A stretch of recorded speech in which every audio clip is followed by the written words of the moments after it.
요한계시록을 통한 방송의 동기와 목적이 뭐냐?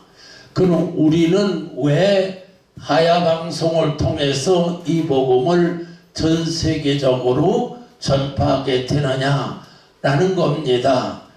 그래가지고 우선 서론적으로 말씀드리면, 첫째로 루터의 종교개혁이 2017년으로 500주년을 맞이하고 있다. 그러함에도 불구하고 21세기에 이르러서는 세계교회, 즉 복음이 서구로부터, 유럽이죠, 부터 죽어가고 있다. 뿐만 아니라 사이비 이단들이 요한계시록을 가지고 교회와 성도들을 미혹하고 있다. 이에 대한 대책이 과연 무엇일까? 21세기 제2의 종교개혁이 절실히 요구되고 있는 바, 요한계시록이 없이는 대책은 없다. 아주 단호하게 이렇게 말씀을 드리는 겁니다. 다시 말씀드리지만은 루터가 종교개혁을 한 지가 2017년에는 500주년이 됩니다.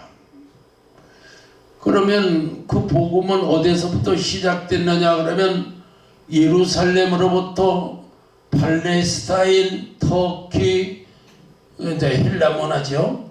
그 다음에 가톨릭, 로마, 그 다음에 루터의 종교개혁 독일, 그 다음에 영국, 그 다음에 청교도 신앙으로 미국, 그 우리나라까지 들어왔는데, 문제는 모든 교회가, 즉 복음이 죽어가고 있다는 사실입니다. 그래서 저 초대교회 복음이 전파된 그 예루살렘은 유대교뿐이고 기독교 없습니다. 당시에 팔레스타인이 한 300교회가 있었다고 하는데 없습니다. 무슬림뿐입니다. 터키 7교회를 한참 동안 그 부흥될 때는 참 그 건물들이 아름다웠지만 지금 보면 다 그냥 터만 남아 있습니다. 빈 터만 남아 있습니다. 그 다음에 사도 바울과 그 다음에 베드로가 유럽에 로마에 가서 복음을 전하기를 그렇게 원했지만은 결국 로마는 지금 현재 가톨릭뿐이고 교회가 없습니다.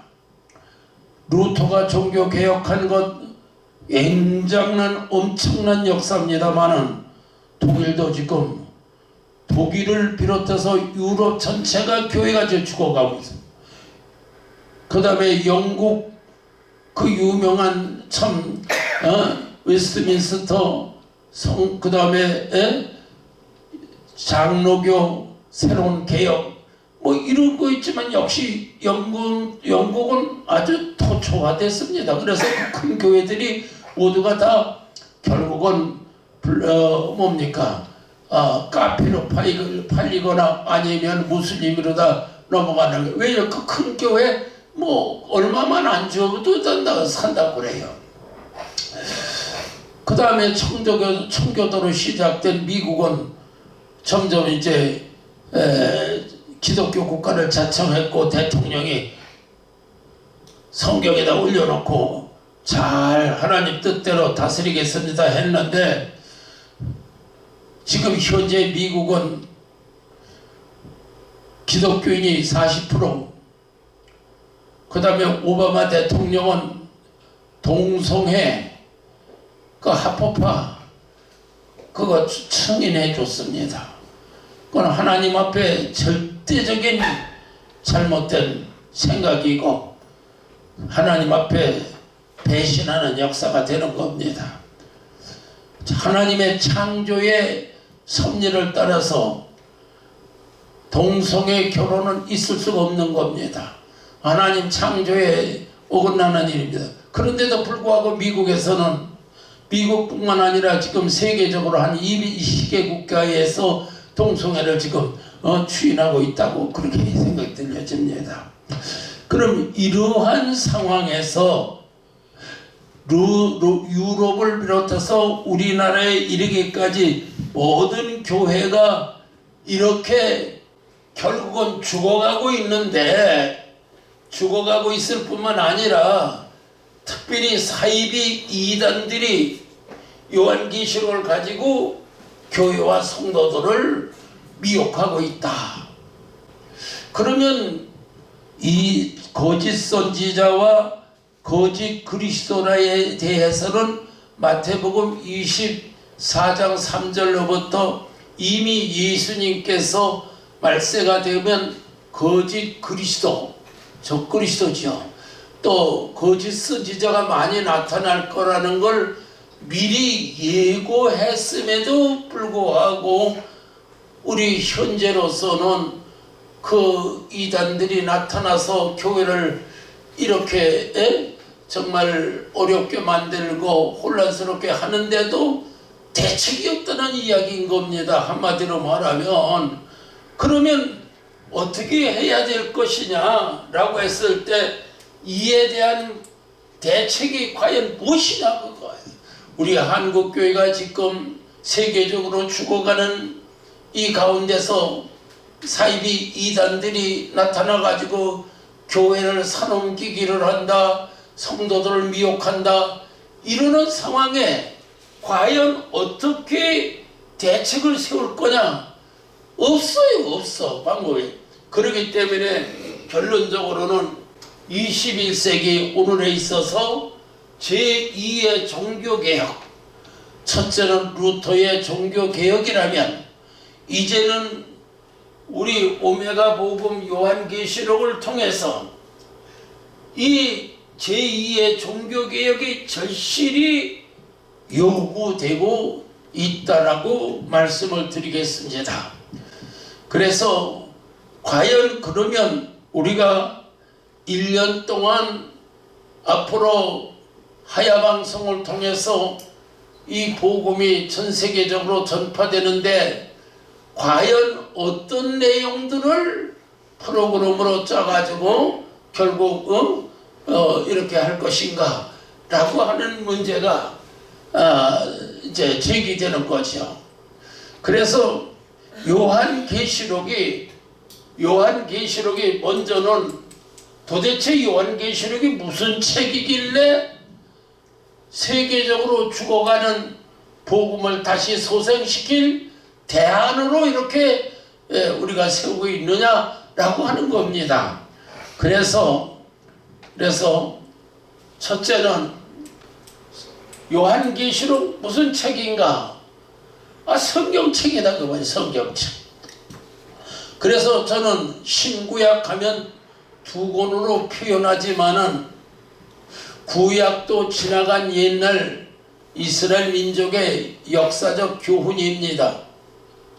신약도 역시 2000년 전 예수님과 더불어 속사도의 복음의 내용들입니다. 그러나 요한계시록만은 지금 앞으로 되어질 일입니다. 구약도 이스라엘 역사, 신약도 초대교회 역사.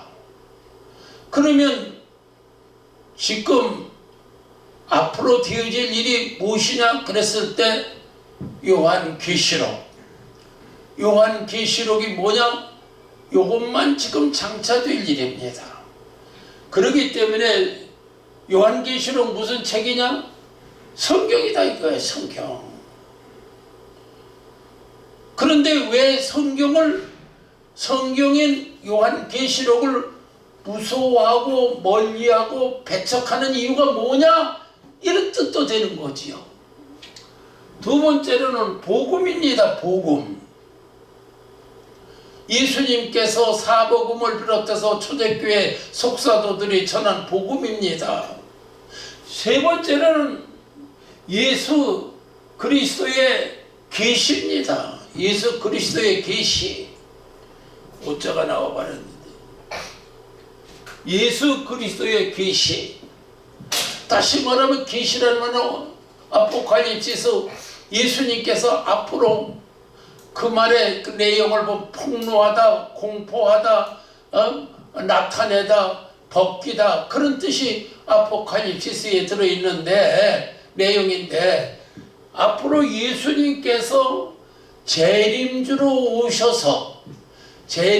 오셔서 행하실 일들이 바로 요한계시록이란 말이에요.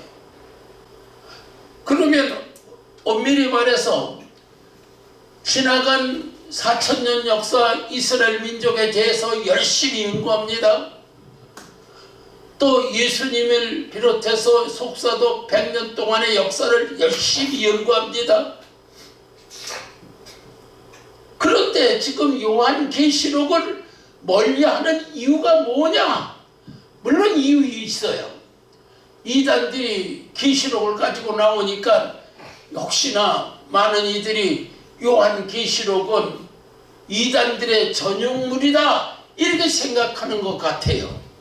근데 그거는 이미 예수님께서 벌써 2000년 전에 마태복음 24장에서 다 말씀하신 거예요. 앞으로 이렇게 적그리스도가 나타나고 거짓 선지자가 나타나고 이렇게 될 거니까 마지막 때가 되면 미리 준비해라. 그렇게 해서 준비하면 되는 거거든요. 한마디로 말하면 이단들이 계시록을 들고 나올 때 이게 아마 말씀의 마지막 때가 됐나 보다 해가지고 무엇이 잘못되고 무엇이 올바른가에 대해서 계시록만 바로 가르쳐주면 절대적으로 이단에게도 미혹되지 아니할 줄로 믿습니다. 그 다음에 가서 두 번째는 요한계시록은 어떻게 볼 것이냐. 요한계시록은 어떻게 볼 것이냐. 그래서 첫째로는 가감하지 말라. 가감하지 말라. 계시록 22장 18절 19절에 보면 가감하지 말라 그랬어요. 만약에 어떤 사람이 이 말씀 외에 다른 말씀을 더하게 되면 요한계시록에 나타난 그 재앙을 꽃배기로 다 받는다 그랬어요. 또 어떤 사람이 계시록의 내용을 이렇게 빼버리면 생명나무 과실 있는 나무에 들어가지 못한다고 해놨어요.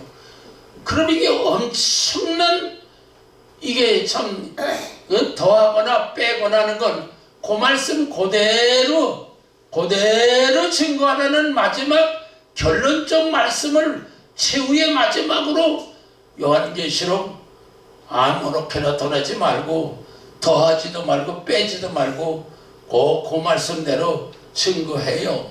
근데 사실 솔직히 보면 저버텀이라도 요한계시록을 본문 하나님 뜻 그대로 증거한다는 건 그건 쉽지 않을 것 같아요. 하물며 또 많은 사람들이 이렇게 요한계시록에 대한 내용을 가감을 한단 말이에요. 더하기도 하고 빼기도 한단 말이에요. 그 다음에 가서 두 번째로는 요한계시록을 보는 견해, 요한계시록에 대한 계시록을 보는 견해들인데 요거는 이미 말씀을 드렸습니다만은 요한계시록은 구약적으로 보는 견해, 신약적으로 보는 견해, 교회사적으로 보는 견해, 그 다음에 요한계시록으로 중심으로 보는 견해 이게 다 달라요. 제 책에 이거를 지금 그걸 근거를 지금 대지를 않아서 그렇습니다만은 어쨌든 이게 참 굉장히 복잡한 거예요. 아마도 학자가 1000명이면 1000명 다 각각 다르요. 각각 다 다릅니다. 그럼 어떻게 할 거냐, 이제 이게 지금 문제입니다. 어떻게 해야 성경 말씀 그대로만이 잘 증거할 수 있느냐. 그랬을 때 세 번째로 요한계시록을 바로 보는 방법입니다. 바로 보는 방법. 이 가려보는 방법에 대해서는 이미 앞에서 말씀드렸기 때문에 과천 관악산을 멀리서 보면 멀리서 보는 거 다르고 가까이 보면 가까이서 보는 것이 다르다 그 말이에요. 창세기서 요한계시록을 보려면 약 3500년 내지 6000년입니다. 그런가 하면은 선지서를 통해서 계시록을 보는 그 거리가 2700년 정도 됩니다. 마태복음 24장으로 보는 요한계시록 내용은 2000년입니다. 이렇게 해서 이미 지나간 멀리서 본다든지 또 동쪽에서 보면 동쪽 편, 서쪽에서 보면 서쪽 편 각각 다르듯이 그럼 어떻게 봐야 과천 관악산을 똑바로 온전하게 바르게 볼 수 있느냐 그랬을 때 한 예로 더 지금 말씀드립니다만은 사실은 요한계시록은 구약시대 멀리서 보는 것, 가까이 보는 것, 또 나름대로 각자 어떤 이는 다니엘서 중심으로 동쪽에서 보는 견해, 어떤 이는 선지자를 통해 선지서를 통해서 보는 서쪽에서 보는, 그러니까 다 틀리는 건 아니다. 맞기는 맞는데 부분적으로 보는 게 문제라다. 그래서 결국은 과천 관악산에 올라가서 맨 산상봉에 올라가서 산 전체를 살펴보는 것이 그것이 정확하게 관악산을 살펴보는 즉 산세를 보는 방법이다. 다시 말씀드리면 요한계시록은 구약시대에서 신약시대에서 교회사 시대에서 본 것보다 요한계시록 본문이라고 하는 그 본문 속에 들어가서 그 요한계시록 그 본문 속에서 살펴보는 것이 요한계시록을 정확하게 판단할 수 있는 그런 내용으로 말씀을 드리는 겁니다. 그렇다면 이제 이것은 이미 지나간 시간에 말씀드린 바가 됐고 오늘 이제 공부할 말씀은 요한계시록 배경입니다. 그러나 일단은 요한계시록이 무슨 책이냐, 어떻게 보아야 확실하게 보는 방법이냐, 오늘 세 번째로는 요한계시록 배경, 그 다음에 네 번째는 요한계시록 의미, 다섯 번째는 요한계시록에 대한 구조, 그 다음에는 요한계시록 내용, 이런 내용을 프로그램을 통해서 말씀을 드리려고 하는 겁니다. 그럼 요한계시록의 배경은 요거는 조금 있다가 본문 내용으로서 말씀드리려고 합니다. 그래서 하나님의 경륜, 그걸 알아야죠. 하나님의 뜻이 모르든 하나님의 뜻도 모르고 계시록을 살펴본다고 그러는 거, 그건 말도 안 되는 거죠. 그래서 하나님의 경륜, 즉 하나님의 마음과 뜻이 뭐냐, 그거 말인 거예요. 두 번째로는 초대교회 신앙 상태, 복음의 본질이 뭐냐? 초림 예수와 재림 예수. 다음에 세 번째로 예수님의 3대 명령, 복음의 3대 요소, 지상명령, 최후명령, 천상명령. 즉 이 세 가지가 요한계시록에 대한 배경으로 말씀을 드릴 수가 있습니다. 그러면 네 번째로는 요한계시록의 의미입니다. 그럼 요한계시록은 도대체 내용이 뭡니까? 의미가 뭐냐 그 말이에요. 그랬을 때 첫째로는 영적 신랑의 편지이다. 영적 신랑이 누굽니까? 어린 양 되시는 예수님입니다. 마태복음 25장 1절에 보니까 천국은 마치 열처녀 비유를 통해서 말씀하고 있습니다. 다시 말하면 요한계시록의 의미는 다름이 아니라 영적 신랑 되신 예수님이 영적 신부되는 교회와 성도들에게 우리 결혼해서 아버지 집에 들어가자 라고 하는 그런 뜻을 가지고 지금 현재 편지를 보내는 거예요. 다시 말하면 청첩장을 보내는 거란 말이에요. 계시록 1장 11절에 보면 일곱 교회 보내라. 일곱 교회 보내라. 일곱 교회 편지를 좀 보내라. 그러면서 계시록 2장 3장에 가보면 일곱 교회 편지가 개별적으로 오잖아요. 그래서 신랑 되신 예수님이 신부된 교회와 성도들에게 결혼하자고 보내는 청첩장이다. 계시록 19장 9절에 보면 어린 양 혼인잔치에 참여한 자가 복이 있다 그랬어요. 그 복은 무슨 복입니까? 우리가 세상에서 뭐 조금 부지럭이 뭡니까? 부지럭 뭐라고 그러나요?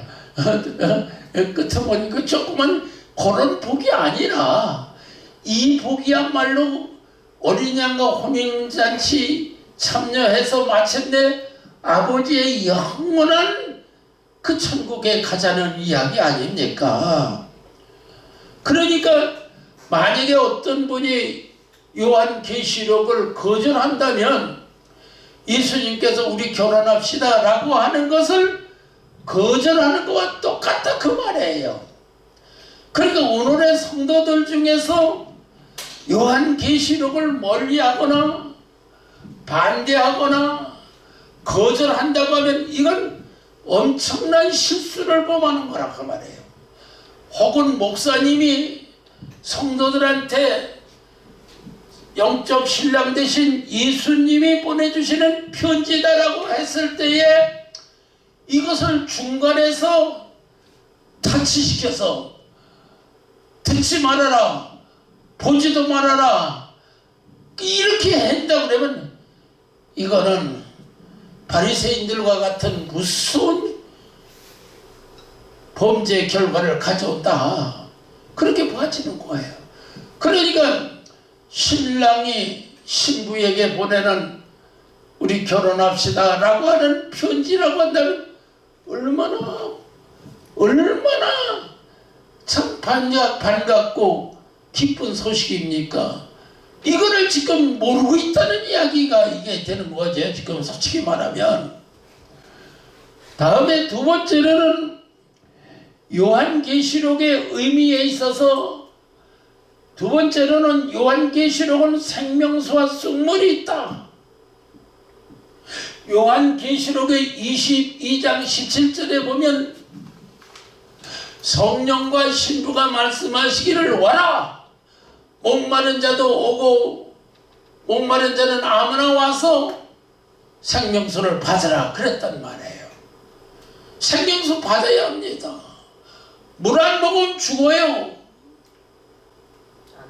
그런데 문제는 생수를 받아 먹으면이야 얼마나 좋겠소만은 잘못하면 계시록 8장 10절의 이하에 있는 거짓 선지자 쑥물을 먹으면 그건 안 된다 그 말이에요.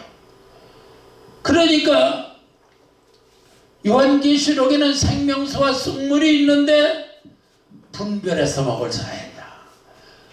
아무거나 덕금덕금 먹어서는 안 된다. 쑥물을 먹어야 된다. 쑥물을 먹으면 큰일 난다. 생명수를 먹어야 한다. 쑥물 먹으면 죽는다. 그러니까 지금 똑같은 계시록을 가지고 나와서 어떤 이가 설교한다고 하면 그 속에 두 가지는 하나예요. 과연 이분은 생명수를 먹이는 건지, 혹은 이분은 또 다른 분은 쑥물을 먹이는지, 이걸 분별해서 먹어야 된다. 물론 그거는 성도들이 혼자 스스로는 불가능한 겁니다. 그거는 목사님이 안내자가 되어줘야 됩니다. 목자는 뭡니까? 목자는 양들에게 생명강이 흐르는 생명수 마시기 위해서 물가로 가야 되는 겁니다. 마찬가지로 오늘날 목회자들은 성도들한테 생명수를 먹이기 위해서 물가로 가야 되는 겁니다. 그런데 만약에 쑥물을 먹여보세요. 쑥물 먹으면 결국은 다 죽는다고 했습니다. 많은 사람이 죽는다고 했습니다. 그러니까 오늘날 계시록은 두 가지예요. 생명수냐 쑥물이냐 그 말이에요. 어느 거냐라고 하는 문제가 되는 겁니다. 그 다음에 세 번째로는 사도 요한이 성령의 감동을 받고 천국에 다녀왔다는 거예요. 여기서 지금 사도 요한이 성령의 감동을 받고 천국에 다녀왔다는 거예요. 그러면 한마디로 말하면 사도 요한은, 우리 인간은 사실 솔직히 말해서 죽어야만이 천국 가는 겁니다. 죽지 않으면 천국에 갈 수가 없습니다. 그런데 참 감사한 것은 사도 요한이 계시록 1장 10절에서 성령의 감동을 받고 예수님을 만나봤습니다. 계시록 4장 1절에서는 사도 요한아 이리 와봐라, 하늘에로 올라오라 했어요. 그것이 입신을 했는지 아니면 환상을 봤는지 아니면 직접 올라왔는지 그건 논할 바 없고, 하나님께서 요한아 이리 올라오라, 내가 앞으로 장차될 일을 보여주리라. 그 하늘 올라갔어요. 하나님 보좌 앞에 갔어요. 어린 양이 인을 띄는 걸 보았어요. 일곱 나팔 앞으로 이렇게 분다고 하는 것도 요한이 들었어요. 공중 재림하시는 것도 들었어요. 보았어요. 일곱 대접 재앙 바벨론성 무너지는 것도 보았어요. 어린 양 혼인잔치, 지상강림, 아마겟돈 전쟁, 천년왕국, 대심판, 새하늘 새 땅, 계시록 22장 1절부터 5절까지 하나님 낙원에까지 다녀왔어요. 그게 사도 요한이 요한 계시록에 대한 보고 들은 이야기를 계시록 1장 3절에 2절에서 계시록 1장 2절에서 그거를 지금 이야기하는 거예요. 내가 보고 들은 이야기를 다 증거하였노라. 그러고 지금 저기를 하는 겁니다. 그러니까 우리가 가만히 볼 때에 사도 요한은 하늘나라에까지 가갖고 하늘나라에서 앞으로 되어진 일을 다 보고 그리고 와서, 그걸 아마 지금으로 표현하자면 카메라 갖고 가갖고 동영상으로 다 찍어가지고 와갖고 그 다음에 가서 계시록 1장 2절에 내가 보고 들은 것 다 내가 가르쳐주마 해서 결국 선국에 갔다 온 거 다 증거했다 그랬습니다. 그러니까는 사도 요한이 그냥은 아닙니다. 이거 전제해야 돼. 그냥 간 거 아니에요. 성령의 감동을 받았다니. 그래서 계시록 1장 10절에서 성령의 감동을 받고 예수님을 받고 4장 1절에서 하나님 보좌배까지 갔고 계시록 17장 3절에서 앞으로 환난 시기에 나타날 짐승들의 모습을 보았고 21장 10절에서 보니까는 하늘에서 내려오는 새 예루살렘도 보았다 그랬어요. 그러니까 우리가 가장 중요한 거는 하나님이 성령의 사도 요한을 성령의 감동을 통해서 하늘나라에 갔다 왔는데 여기서 우리에게 좋은 교훈 하나 주시는 것은 우리 목사님들 죄송스럽죠. 한번 따라서 해주시기 바랍니다. 성령 받아야 하나님 나라 갈 수 있다. 믿어지십니까? 성령 받아야 돼. 성령 안 받고는 안 된다는 이야기예요. 성령 받아야만이 우리가 하늘나라 갈 수 있다라고 하는 거예요. 그러면 여기서 지금의 우리에게 주는 교훈이 또 가장 중요한 게 뭐냐면 지금 우리가 요한계시록을 공부하면서 그냥 우리 인간의 눈으로, 인간의 귀로, 인간의 생각으로, 인간의 판단으로, 인간의 지식으로 계시록을 그것을 이해하려면 안 된다 그 뜻인 거예요. 그러면 어떻게 해야 되나? 우리가 기도하고 마음속으로 사모하는 마음 가지고 그리고 다시 오실 예수님에 대한 계시록에 대한 걸 성령의 감동을 받아야 될 줄로 믿습니다. 이것이 지금 앞으로 우리가 요 내용에 대해서 조금 더 나중에 말씀드리도록 하겠습니다. 그러면 요한 계시록의 구조입니다. 구조. 계시록 1장 19절에 보니까 3대 기록이 있습니다. 예수님께서 사도 요한에게 네 본 것, 그럼 네가 지금 본 것이 뭡니까?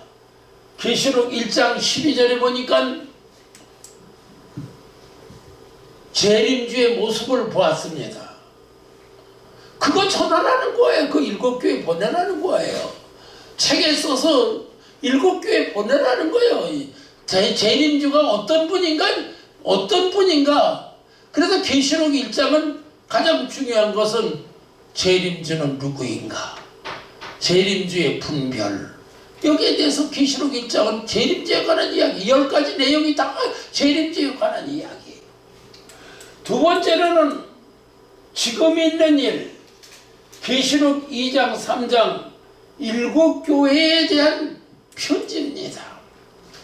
7교회 편지에서 가장 중요한 것은 왜 이 7편지를 보냈냐는 뜻이에요.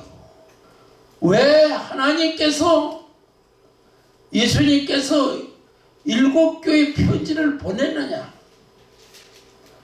그걸 한마디로 요약한다면 환난을 대비하기 위해서 영적 무장하라. 환난 대비 영적 무장. 또 하나 내용은 뭐냐? 예수 영접 신부 단장해라. 예수님을 영접하기 위해서 신부 단장해라. 그래서 7교회 편지한 거예요. 우리가 이걸 먼저 알아야 돼요. 이걸 모르면 딴소리를 해버리는 거예요. 쉽게 말하면. 그래서 신학적으로나 볼 때에 과연 일곱 교회 편지를 왜 하나님이 무엇 때문에 무슨 이유로 일곱 편지를 보내느냐, 이거 알아야 돼요. 이거 알아야 돼요. 세 번째는 장차될 일입니다. 장차될 일은 계시록 4장부터 22장까지 한마디로 말하면 앞으로 되어질 일인 거예요. 이게 굉장히 중요한 거죠. 앞으로 되어질 일이 어떻게 될 것인가? 이걸 모르면 안 되는 거죠. 지금까지 지나온 일은 그렇다 치고 이제 앞으로 가야 되는데 우리가 가야 할 일은 뭡니까? 7인봉 계시, 728 환란, 7대적 재앙, 공중재림과 어린 양잔치, 지상강림과 아마겟돈 전쟁, 천년왕국과 대심판, 새하늘 새 땅과 새 예루살렘 성 곧 하나님의 낙원. 이게 앞으로 되어질 일이니까 이게 엄청난 이야기야. 진짜 엄청나냐. 그리고 지나간 일은 그만두자고 말이에요. 우리가 또 하나의 예를 들어 말하자면 우리 인간이 살아가는데 죄 없이 살 수는 없잖아요. 본의 아니게든 이랬든 저랬든 죄를 지었어요. 하나님은 회개하고 돌아오는 자에게 이유를 묻지 아니하고 창자와 탕자와 같이 기쁜 마음으로 받아주시는 줄 믿습니다. 이게 회개의 의미입니다. 그렇다면 하나님은 누구든지 회개하고 돌아오는 자에게 그런 자를 과거를 묻지 아니하고 오직 앞으로의 참 하나님과의 그 약속 지키는 데 따라서 그에게 복을 주시는 것처럼 이제는 지금까지는 어떻게 우리가 지나왔든 간에 어떤 생활을 했든 간에 어떻게 살아왔든 간에 그건 논하질 필요 없어. 예수 십자가에 우리 위해서 십자가에 죽으셔서 어떤 죄든지 십자가 앞에 고백하면 모든 죄를 사함을 받는 동시에 앞으로 하나님 말씀대로 살겠습니다. 그럼 끝나버리는 거란 말이에요. 이거 참 쉬운 거죠. 근데 속으로는 회개한다고 그러고 겉으로 안 하면 그건 또 거짓말하는 거고 되는 거고. 그래서 앞으로 우리가 요한계시록의 구조는 앞으로 내 본 것과 내 본 것은 다시 말씀드리지만은 재림주의 모습, 지금 있는 일은 일곱 교회 편지, 셋째는 앞으로 장차 예수님께서 하실 일, 이렇게 정확하게 말씀하고 있다는 사실인 겁니다. 그렇다면 요한계시록의 3대 기록은 내 본 것과 이제 있는 일과 장차될 일은 이거는 기둥이에요. 기둥이에요. 에? 그러면 요한계시록의 내용은 뭐냐? 여기서 보면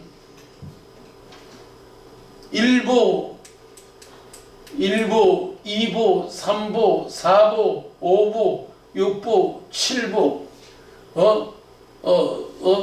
7부, 6부, 7부, 글자 5자가 나왔네.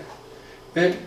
요거를, 요 일곱, 앞으로 되어질, 다시 말하면 요한계시록을 7부로 나눠서,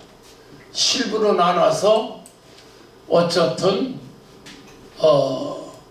1년 동안 방송에 나갈 수 있도록 이렇게 계획을 짜고 있습니다.